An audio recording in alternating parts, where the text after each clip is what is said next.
کا کیا خیال ہے ذہین صرف امیر کا بچہ ہوتا ہے؟ اور جو گرمیوں میں پانی کا کولر لے کے پس کے پیچھے بھاگتا ہے وہ بھی بڑا ہی ذہین ہوتا ہے.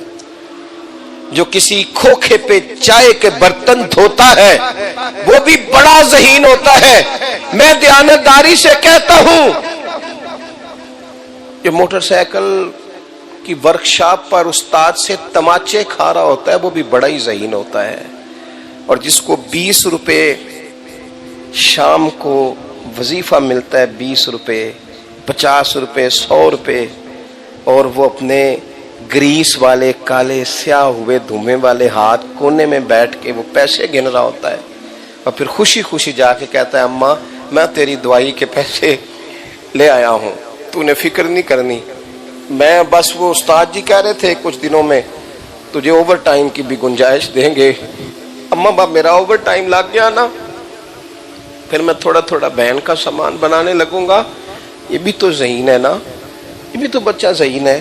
لیکن مسئلہ یہ ہے کہ ہم نے نہ کچل دیے، لوگوں کی آرزویں تباہ کر دیں. غریب پسا تو پستا چلا گیا، تکلیف آئی تو آتی چلی گئی. اور چلو اعلیٰ کھانوں کی میں بات نہیں کرتا، یہاں تو علاج کرانے کے لیے بھی جیب پوری بھری ہو تو تبھی ڈاکٹر ملتا ہے.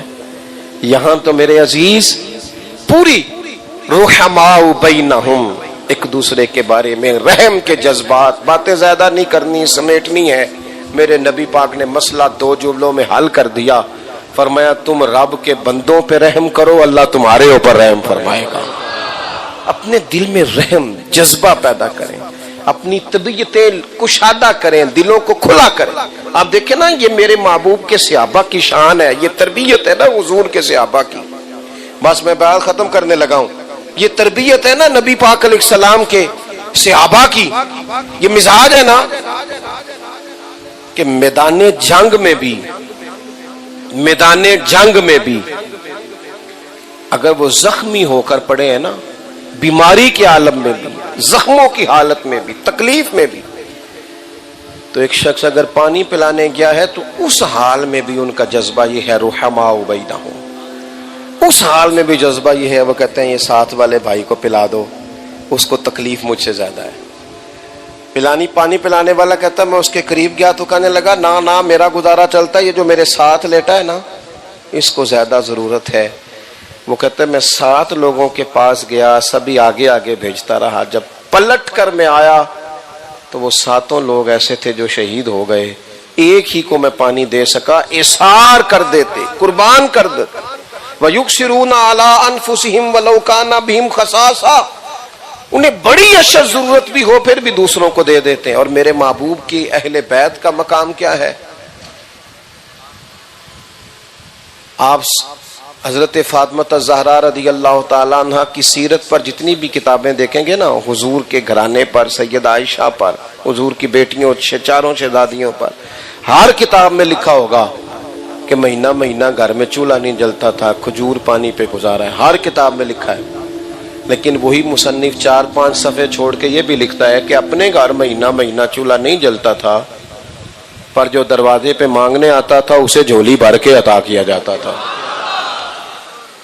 خود وہ لوگ بھوک کاٹ لیتے، تکلیف سہ لیتے، لیکن وہ اللہ کی مخلوق پر رحم کھاتے، پیار کرتے. ہمیں صرف کشادہ روئی کی ضرورت ہے. دلوں میں جو گھٹن ہے نا، اس گھٹن کو نکالیں. اللہ کے بندوں کے لیے، مسلمانوں کے لیے، مومنوں کے لیے، مخلوق خدا کے لیے اپنے دلوں کے اندر کشادگی پیدا کریں.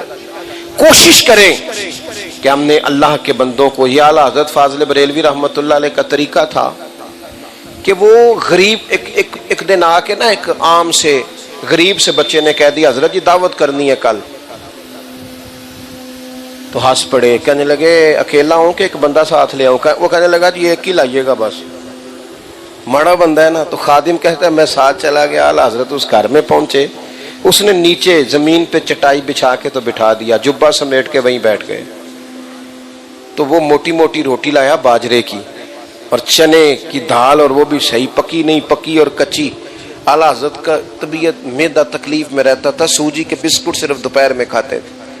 لیکن جب وہ لے آیا اور سامنے چن دی تو کہتے ہیں سوال ہی نہیں پیدا ہوتا تھا کہ چوتھا حصہ بھی روٹی کھائیں، پر 2 روٹیاں کھائیں اعلیٰ حضرت، 2 روٹیاں. اس کو کہتے ہیں لجپال مرشد. کوئی لجپال مرشد وہ ہوتا ہے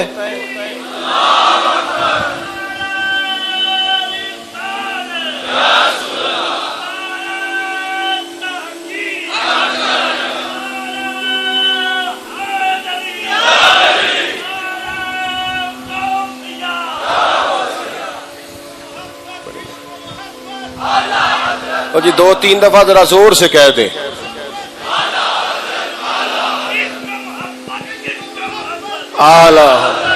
اللہ جزا دے. سنیں جی دوستو، بات ختم کر رہا ہوں. لجپال پیر وہ نہیں ہوتا کہ جو گاڑی دیکھ کے عزت کرے، مرید کے پیسے دیکھ کے احترام کرے، ماڑا آ جائے تو اس کے چہرے پہ شکن ہی نہ اترے، اور تگڑا آ جائے تو کوئی اوہو تو نے تو لیٹ کر دی، تو رات خواب میں بھی آیا تھا میری. یہ اس کا مزاج نہ ہو، اس کے دل میں کشادہ روئی ہو. وہ اس کا طریقہ یہ، ہمارے مشائخ نذرانہ لے لیتے تھے، کوئی اپنی مرضی سے دیتا. حدیث پاک بھی ہے کہ جو بن مانگے ملے وہ تو اللہ کی طرف سے ہے. وہ لے لیتے تھے، لیکن طریقہ یہ تھا کہ امیروں سے لیتے جاتے تھے، غریبوں کو دیتے جاتے تھے. یہ طرز تھا ہمارے مشائخ کا. اعلیٰ حضرت رحمت اللہ علیہ اس غریب کے گھر گئے، روٹی 2 روٹیاں کھا لی اور کچی پکی دال سے کھا لی. پھر کہنے لگے پتر اجازت ہو تو چلا جاؤں. اس نے کہا جی ٹھیک ہے جائیں. اٹھے جبہ سمیٹا واپس آ رہے تھے. خادم کہنے لگا حضور آپ نے عجیب کام کیا، طبیعت خراب ہو جائے گی، اتنا آپ نے دین کا کام کرنا ہوتا ہے، کیوں کھائی آپ نے اتنی موٹی روٹیاں؟ فرمانے لگے یار طبیعت تو 2 دنوں میں ٹھیک ہو جائے گی، لیکن جو غریب کا دل ٹھنڈا ہو گیا ہے، جو اس کی طبیعت ٹھنڈی ہو گئی ہے، وہ بھی تو دیکھنا، میرا کلیجہ کتنا ٹھنڈا ہوا. ان سے محبت یہی ہے ذوق عبادت کی انتہا ساگر. او یہی ہے ذوق عبادت کی انتہا ساگر. او غم حیات کے ماروں کا احترام کرو، غم حیات کے ماروں کا اشک شوئی کرو، غریب پروری کرو، محبتیں بانٹو.